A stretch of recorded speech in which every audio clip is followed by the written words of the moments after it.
അപ്പോൾ hi friends, ഞാൻ chose channel for chose friends YouTube ചാനലിലേക്ക് സ്വാഗതം. അപ്പോൾ നമ്മൾ MI ബോക്സിൽ ഇന്ന് മൈൻക്രാഫ്റ്റ് റൺ ചെയ്യാൻ പോവാണ്. ഈ റൺ ആവില്ലെന്ന് അറിഞ്ഞൂടാ, ഇതൊരു എക്സ്പെരിമെൻ്റ് ആണ്. അപ്പോൾ സന്ധ്യയൊക്കെ ആയിട്ടുണ്ട്, ഇരുട്ടി വരികയാണ്. അതുകൊണ്ട് ഞാൻ കാണിച്ചു തരാം. ഞാൻ ലൈറ്റൊക്കെ എടുത്തുകൂടെ വെച്ചിട്ടുണ്ട്, പവർ ബാങ്ക് ഉണ്ട്. ഞാൻ ലൈറ്റ് ആവശ്യം വരുമ്പോൾ നേരെ ഓൺ ചെയ്ത് കൊടുക്കും. ലൈറ്റ് വന്നു, ഭയങ്കര പ്രകാശം. അപ്പോൾ ഈ MI ബോക്സ് എന്താണെന്ന് അറിയാത്തവർക്ക് വേണ്ടി ഞാനൊരു വീഡിയോ വണ്ടി ചെയ്തിട്ടുണ്ടെന്ന് 2 കൊല്ലം മുമ്പ് എങ്ങോട്ടായിരുന്നു. ലിങ്ക് കമൻറ്റ് കൊടുത്തേക്കാം. അപ്പോൾ ആ വീഡിയോ തുടങ്ങുന്നതിന് മുമ്പ് ഞാൻ നിങ്ങൾക്കൊരു കാര്യം കാണിച്ചു തരാം. ഞാൻ ഉണ്ടാക്കിയൊരു കൂളിംഗ് ഫാൻ, ഇതിന് വേണ്ടി ഒരു സാധാരണ ഫാൻ എടുത്ത് വെച്ച് PC-യുടെ, എന്നിട്ട് ഒരു കേടായ ഫാൻ്റെ ഈസിങ് എടുത്ത് വെച്ച് എന്നിട്ട് കാർഡ്ബോർഡും കൊണ്ട് ഒട്ടിച്ച് എൻ്റെ മുകളിൽ വെച്ച് ഇത് തണുത്തിരിക്കാനേ വർക്കിംഗ് ആണ്. അപ്പോൾ നമുക്ക് വീഡിയോയിലോട്ട് കിടക്കാം. അപ്പോൾ മൈൻക്രാഫ്റ്റ് ഡൗൺലോഡ് ചെയ്യാനായിട്ട് അതിൻ്റെ APK വേണം. അപ്പോൾ എൻ്റെ കയ്യിൽ ഇവിടെ 1.18 ഉണ്ട്. പിന്നെ ഇതൊക്കെ കുറച്ച് ആപ്ലിക്കേഷനൊക്കെ ഉണ്ട്, അതൊക്കെ ഞാൻ എടുത്ത് കളയാം. അപ്പോൾ നമുക്ക് APK അത് ഇൻസ്റ്റാൾ ചെയ്യാം. ക്ലിക്ക് ചെയ്യാം. സ്റ്റേജിങ് ആപ്പ് വന്നിട്ടുണ്ട്, അതുവരെ നമുക്ക് വെയിറ്റ് ചെയ്യാം. ഇതാണ് നമ്മൾ മൈൻക്രാഫ്റ്റ് ഇവിടെ സ്റ്റേജ് ആയിട്ടുണ്ട്. ഇൻസ്റ്റാൾ കൊടുക്കാം. അപ്പോൾ മൈൻക്രാഫ്റ്റ് സ്റ്റാൾ ചെയ്ത് കളിച്ചിട്ടേ ഇപ്പോൾ ഞാൻ പോകുന്നുള്ളൂ. ഇത് ഇൻസ്റ്റാൾ ആയി കഴിഞ്ഞിട്ടുണ്ട്. ഇതാണ് നമ്മൾ ആപ്പ് ഡൗൺലോഡ് ആയി കഴിഞ്ഞിട്ടുണ്ട്. മൈൻക്രാഫ്റ്റ് ഓപ്പൺ ചെയ്യാം. ഓപ്പൺ മോജാങ് സ്റ്റുഡിയോസ് കാണിക്കുന്നുണ്ട്. ഇത് വെച്ച് നോക്കാം.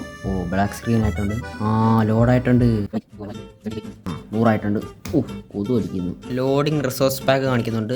മൈക്രോസോഫ്റ്റ് അക്കൗണ്ട് ലോഗിൻ ചെയ്യാൻ വന്നിട്ടുണ്ട്. അത് ക്ലോസ് ചെയ്യാം. പ്ലേ ചെയ്ത് നോക്കാം. നമുക്ക് ആദ്യം നമുക്ക് പുതിയ വേൾഡ് ക്രിയേറ്റ് ന്യൂ വേൾഡ്. എന്നിട്ട് നമുക്ക് വേൾഡ് ക്രിയേറ്റ് കൊടുക്കാം. ബിൽഡിംഗ് ടെറൈൻ ആവുന്നുണ്ട്, ലോഡ് ആവുന്നുണ്ട്. അപ്പം നമ്മുടെ വേൾഡ് ലോഡായിരിക്കുകയാണ്.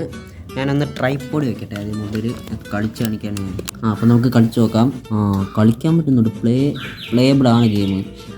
എത്ര FPS ഉണ്ടാവും? ഇപ്പോൾ ഞാനൊന്ന് വുഡ് എടുക്കട്ടെ. ആദ്യം കളിക്കാൻ പറ്റുന്നുണ്ട്. സെൻസിറ്റിവിറ്റി വേണം കുറച്ച്. ഞാൻ സെറ്റിങ്സിൽ പോയിട്ട് അഡ്ജസ്റ്റ് ചെയ്യട്ടെ. അപ്പോൾ നമുക്കൊന്ന് കളിച്ച് നോക്കാം. പ്ലേബിളാണ് ഗെയിം. ഞാൻ ഒന്ന് ആദ്യം വുഡ് പൊട്ടിച്ച് കാണിച്ചു തരാം. വുഡ് പൊട്ടി ഇതിൻ്റെ പ്ലാങ്സ് ഉണ്ടാക്കാം. ക്രാഫ്റ്റിംഗ് ടേബിൾ ഉണ്ടാക്കി. പ്ലേബിളാണ് ഗെയിം. എന്താ പ്ലേസ് ആവുന്നില്ല, റൈറ്റ് ക്ലിക്ക് വയ്ക്കുന്നില്ല നമ്മൾ. കാരണം ഇത് പോക്കറ്റ് എഡിഷനല്ലേ, മൗസൊക്കെ ഉപയോഗിച്ചാണ് കളിക്കുന്നത്. ഞാൻ സെറ്റിങ്സിൽ പോയി അഡ്ജസ്റ്റ് ചെയ്യാം. എന്തായാലും ഗെയിം നല്ലോണം റൺ ആവുന്നുണ്ട്. എത്ര FPS കിട്ടുന്നുണ്ടെന്ന് ഒരു 20-25 കിട്ടുന്നുണ്ടാവും. എന്തായാലും നല്ല സ്മൂത്ത്നെസ് ഉണ്ട് ഗെയിമിന്. എൻ്റെ കയ്യിൽ വേറൊരു ഐഡിയ ഉണ്ട്. ഞാൻ ക്രിയേറ്റീവ് പോയിട്ട് കുറേ TNTs എടുത്ത് പൊട്ടിച്ചാണ്ടുണ്ടാകാൻ നോക്കാം. ലാഗ് അടിക്കില്ലെന്ന് നമുക്ക് നോക്കാം. ഒന്ന് ക്രിയേറ്റീവ് പോകാം. നമുക്ക് ആദ്യം ഒരു പുതിയ വേൾഡ് ക്രിയേറ്റ് ചെയ്യാം. ക്രിയേറ്റ് ന്യൂ വേൾഡ്, എന്നിട്ട് ക്രിയേറ്റീവ് ആക്കാം. നല്ല TNT എടുക്കാൻ പറ്റും. വേൾഡ് നമ്മൾ ക്രിയേറ്റ് ആകുന്നുണ്ട് ഇവിടെ. അപ്പം നമ്മൾ വേൾഡ് ഇവിടെ ലോഡായിട്ടുണ്ട്. ആദ്യം നമുക്ക് കുറേ TNT എടുക്കാം. TNT എന്തോ ഗ്ലിച്ചാവുന്ന ഗെയിം. TNT എടുക്ക്. 64. പിന്നെ ഫ്ലിൻറ്റ് ആൻഡ് സ്റ്റീൽ എടുക്ക്. ഞാൻ ഒരു കാര്യം മറന്നുമായിരുന്നു. ഇവിടെ ബ്ലോക്ക് പ്ലേസ് ചെയ്യാൻ പറ്റത്തില്ല. ബ്ലോക്ക് പ്ലേസ് ചെയ്യാൻ എന്തോ കൺട്രോൾസ് മാറിക്കെടുക്കാമെന്ന് ഞാൻ മാറ്റിയിട്ടുണ്ട്. അതുകൊണ്ട് പ്ലേസ് ചെയ്യാൻ പറ്റുന്നുണ്ട്, പക്ഷേ ഡിസ്ട്രോയ് ചെയ്യാൻ പറ്റുന്നില്ല. ബ്രേക്ക് ചെയ്യാൻ പറ്റുന്നില്ല ബ്ലോക്ക്. കുറേ TNT ആദ്യം വയ്ക്കാം. അപ്പോൾ അതിൻ്റെ ടൈം ലാസ് ഞാൻ കളിക്കുകയാണ്. മൊത്തം വീഡിയോ വയ്ക്കുന്നില്ല.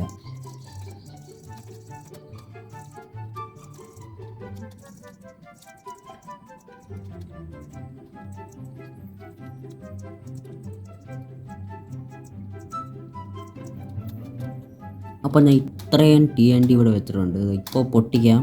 1 2 3 യെസ്, സ്റ്റാർട്ട് ആയിട്ടുണ്ട്. എന്തൊക്കെ നോക്കാം.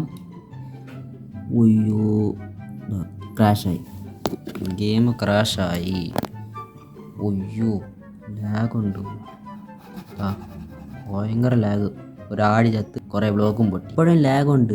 അപ്പോൾ അടുത്ത വീഡിയോയിൽ നമ്മൾ ഇതിനകത്ത് വേറെ ഏതെങ്കിലും ഗെയിം ട്രൈ ചെയ്യണമെങ്കിൽ അത് നിങ്ങൾ കമൻറ്റ് ചെയ്ത് അറിയിക്കുക. അപ്പോൾ ഈ വീഡിയോ നിങ്ങൾക്ക് ഇഷ്ടപ്പെട്ടിട്ടെങ്കിൽ ലൈക്ക് ചെയ്യുക, ചാനൽ സബ്സ്ക്രൈബ് ചെയ്യുക, വീഡിയോനെ കുറിച്ചുള്ള അഭിപ്രായങ്ങൾ കമൻറ്റ് ചെയ്യുക. അപ്പോൾ അടുത്ത വീഡിയോയിൽ വീണ്ടും കാണാം. ഇതുവരേക്കും ഗുഡ് ബൈ.